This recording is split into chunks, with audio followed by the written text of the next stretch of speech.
Gusto kong maging bahagi ng mga bahay-bahay nyo sa buong Pilipinas at isa kayo sa makakakuha ng mga bags na to. Matagal ko nang gustong gawin ito, ngayon nagkakaroon na ng talagang mas magandang plano. So, one day, iyaano ko kung lahat ba pwedeng sumali. I think mas maganda yung mga content creators lang na hindi nakalock ang kanilang profile. Wala kayong gagawin kung hindi ang maghintay kung kailan dumating yung box sa Pilipinas. Kasi kung ipapadala ko yan ng December, darating yan before magpapasukan. So, perfecto, di ba?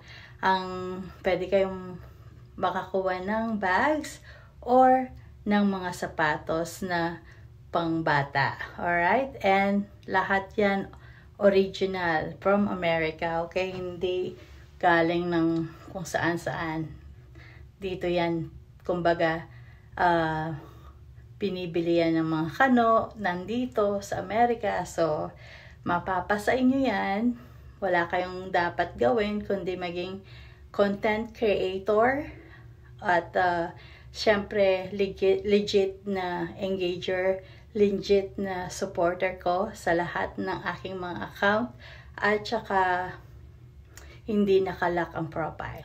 So in behalf of my family, we would like to bless you guys, bags, shoes, whatever I have in the store. My store is in work in progress. So once everything is organized, mas magiging organized ang kung anong ipamimigay ko, kung ano yung i-share ko sa bawat Pilipino. Magkakaroon ako ng mechanics kung sino ang pwedeng manalo. Hindi siya ayuda dahil hindi naman po ako tumatakbo bilang hindi po ako pwede tumakbo dyan at ako'y American. Pero dahil mahal na mahal ko pong Pilipinas, gustong gusto ko tong gawin kahit noon pa. I always say, be blessed and be a blessing to others. At ngayon po, pwede ko nang gawin to. And I'm excited. Ito ang problema ko, mapagbigay po ako. Mahilig po akong magbigay, pero syempre kung wala ka rin naman ibibigay, kung wala kang budget, paano ka magbibigay? So medyo ngayon nakaka-LL na ang problema yan sa akin. Konting diferensya, pwede na akong bigay agad. So yun lang. So love you guys. So watch out for that, and I'll be able to give away some in each houses. Maybe once a week, magkakaroon tayo ng pabigay at saka hanggang sa mapuno ko yung box. And then, next time again. And then, next time again in God's blessing. Ang tagal-tagal ko nang namibigay sa mga kapatid ko, sa mga pamangkin ko. But people tend to unappreciated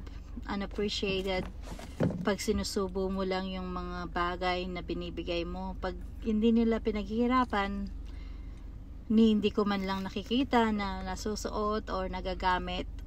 So I've learned na people tend to be ungrateful, kaya dapat meron akong gagawin na medyo paghihirapan naman ng iba, di ba? Hindi yung basta isusubo mo na lang. But these are some of the stuff that I'm sharing. Lahat ng nasa store ko, pwede kong yung i-share sa inyo. Tapos pag napuno na yung box, magpupuno na naman tayo ng box. Siguro mamimili ako ng point of contact in its kumare, merong taga Manila na malayo.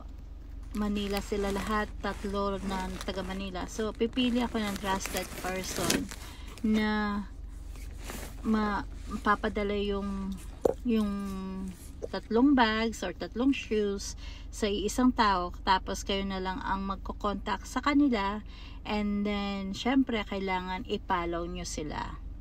So it's a revolving tulong. Hindi lang ako yung makakatulong sa inyo, pati yung magiging point of contact, kailangan nyo siyang i-follow. Kung hindi nyo makukuha yung papadala ko. Alright, salamat po ng marami, and I am looking forward to do this. I am looking forward for all this to be in effect, and tinatapos ko lang yung store ko. Salamat!